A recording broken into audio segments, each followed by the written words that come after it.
अवधूत चिंतन श्री गुरुदेव दत्त श्री स्वामी समर्थ महाराज की जय. श्री स्वामी समर्थ सर्व ताई आणि दादांचं तुमचं सर्वांचं माझ्या चॅनलमध्ये स्वामी समर्थ माझी आई या चॅनलमध्ये तुमचे सर्वांचे स्वागत आहे. आजचा दिवस स्वामी महाराजांच्या कृपेने तुमचा सुखाचा आणि आनंदाचा जावो ही स्वामीचरणी प्रार्थना करून आजच्या व्हिडिओला सुरुवात करूया. तर बऱ्याच वेळेस काय होतं की आता प्रत्येकाच्या मनात येतं की आपण स्वामी सेवा करतो.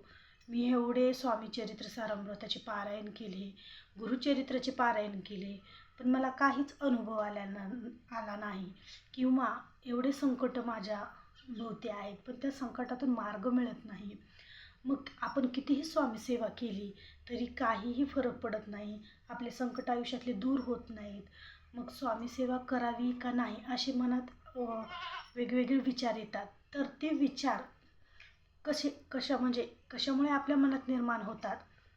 तर बघा, आता बऱ्याच वेळेस काय होतं की आपण खूप सेवा करतो. आता एका ताईंची कमेंट आली होती की मी 1 महिना झालं स्वामी महाराजांची सेवा करते पण मला काहीही थोडासुद्धा असा फरक जाणवला नाही, चमत्कार आला नाही किंवा अनुभव मिळालेला नाही.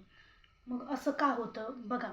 तर बऱ्याच वेळेस आपल्याला काय होतं की आपण स्वामी महाराजांची सेवा 15 दिवस करा, 11 दिवस करा किंवा 21 दिवस करा. आपल्याला काय वाटतं की लगेच आपल्याला स्वामी महाराजांनी काहीतरी अनुभव द्यावा, चमत्कार द्यावा, काहीतरी संकेत द्यावे स्वामी महाराजांनी. आणि जर हे संकेत चमत्कार नाही आपल्याला मिळाले की लगेच आपल्याला वाटतं की खरंच स्वामी आहेत का, खरंच आपण स्वामी सेवा करतो ही खरी आहे का नाही, असे बरेच वेगवेगळे मनात प्रश्न येतात आणि आपण वेगळ्याच विचारात गुंग असतो.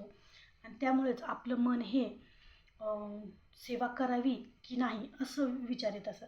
आता बघा, कोणतीही आपण सेवा करताना स्वामी महाराजांना काय म्हणतो की स्वामी महाराज माझ्या जीवनातलं ह्या अडचणी आहेत, ह्या अडचणी दूर करा, मी तुमचे एवढे उपवास करीन, एवढे पारायण करीन, असं म्हणून आपण स्वामी महाराजांना सारखं आपण विनवत असतो.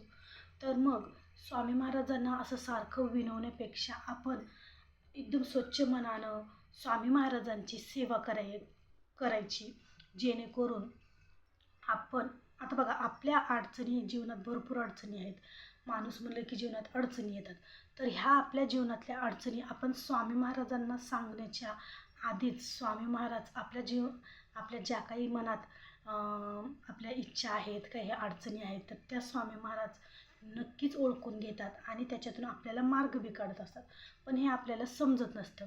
आता बघा कसं होतं की बऱ्याच वेळेस मी पण त्याच अडचणीतून गेलेली आहे की मला असं वाटायचं की स्वामी महाराजांची आपण सेवा करतो.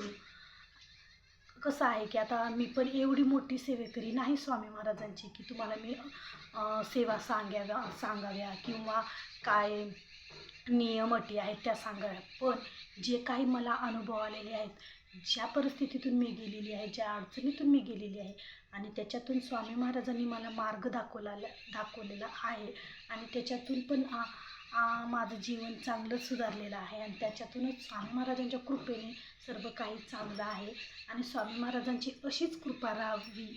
तर असंच मला वाटतं की ज्या काही कोणत्या काही अडचणीत आहेत, ज्यांचं मन डिमोटिवेट होतं की त्यांचं मन की असं सेवा केल्यानं खरंच आपलं चांगलं होतं का वाईट होतं, असं ज्या ताईंना वाटत आहे, ज्या ताई अडचणीत आहेत, त्यांना हा व्हिडिओ बघून थोडाफार त्यांच्या मनावर काहीतरी परिणाम व्हावा किंवा हा व्हिडिओ बघून त्यांना पण स्वामी महाराजांची सेवा करावीशी वाटावी किंवा स्वामी महाराजांच्या सेवेची त्यांना गोडी लागावी, एवढंच.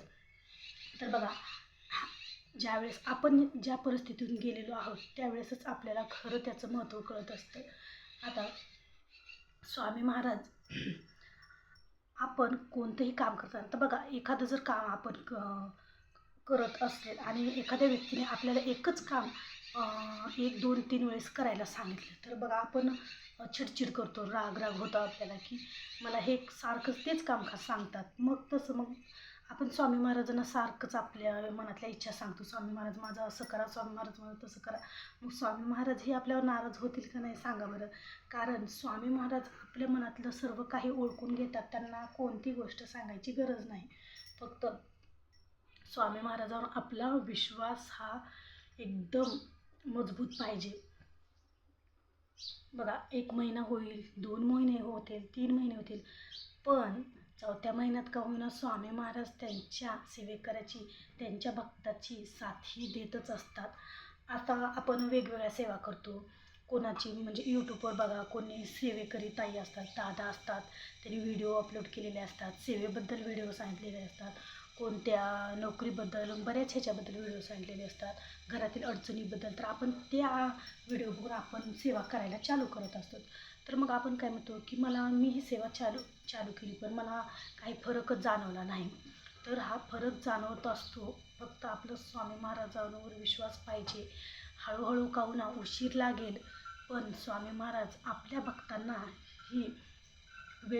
भक्तांना त्या संकटातून तारूनच काढतात. बघा, आपण फक्त स्वामी महाराजांना एवढंच म्हणायचं की स्वामी महाराज तुम्ही माझ्यासोबत आहात ना, तुमचा सदैव हात माझ्या डोक्यावर असू द्या, बस एवढंच स्वामी महाराजांना म्हणा, दुसरं काहीही म्हणू नका.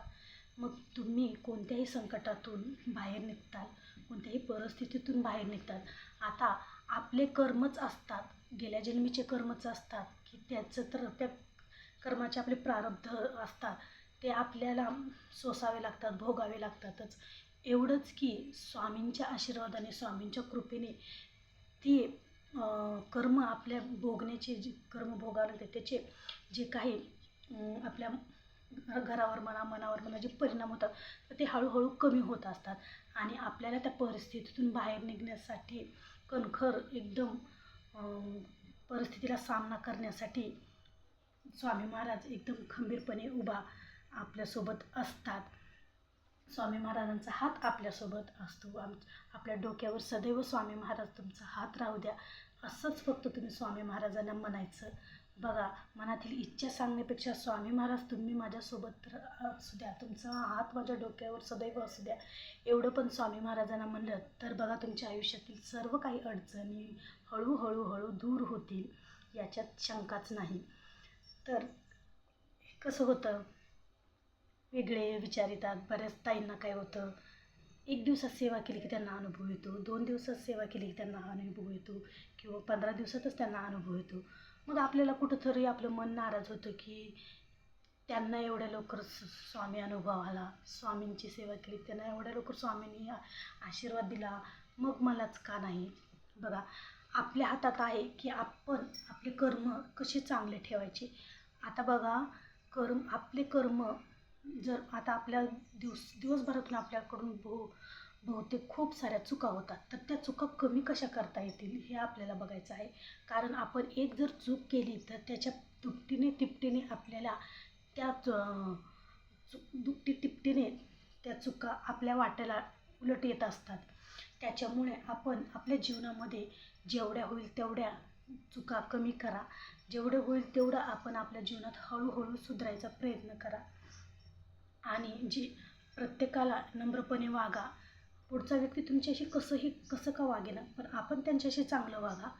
त्या व्यक्तीच्या मनाला तर वाटावं की आपण ह्याच्याशी एवढं वाईट वागतो तरी ते आपल्याशी एवढं चांगलं वागतात. तर याच्यातच खरी सेवा आहे की इतर व्यक्तींचा आदर करावा, इतर व्यक्तींना चांगलं बोलावं. तर हे सुद्धा स्वामी सेवेकराचे लक्षण आहेत की स्वामी मार्गाला लागल्यास आपल्यात किती बदल घडतो आणि स्वामी सेवेत आपल्याकडून किती चांगली कामे करता येतात, एवढं आपण नक्की बघायचं. तर स्वामी महाराज हळूहळू का होईना आपल्या सेवेकरांची, आपल्या भक्तांची ऐकतात. असं नाही की स्वामी महाराज आपलं ऐकत नाहीत, वेळ लागेल, पण सर्व काही आपल्या जीवनात हळूहळू सर्व काही ठीक व्हायला लागेल. त्याच्यामुळे स्वामींची सेवा करत राहा. असं नाही की स्वामींनी मला काहीच अनुभव दिला नाही, स्वामींची सेवा मी बंद करणार, असं अजिबात म्हणू नका. कारण बघा, एक म्हण आहे, तूप खाल्लं की रूप येत नाही, असे एक जुनी म्हण आहे. तर त्याप्रमाणेच आपण हळूहळू जशी सेवा करायला लागू तशी तशी आपल्या जीवनातील जे काही वाईट सवय आहेत, जे काही वाईट आपण केलेली कर्म आहेत, तर ते हळूहळू धुवून जायला सुरुवात होत असते. आणि त्याच्यातून आपण एक ते जे प्रारब्ध आहेत ते प्रारब्ध संपायला सुरुवात होते. त्याच्यातून आपली एक नवीन व्यक्तिमत्व सुरू होतं. नवीन आपण स्वामींच्या सेवेत जात असतो.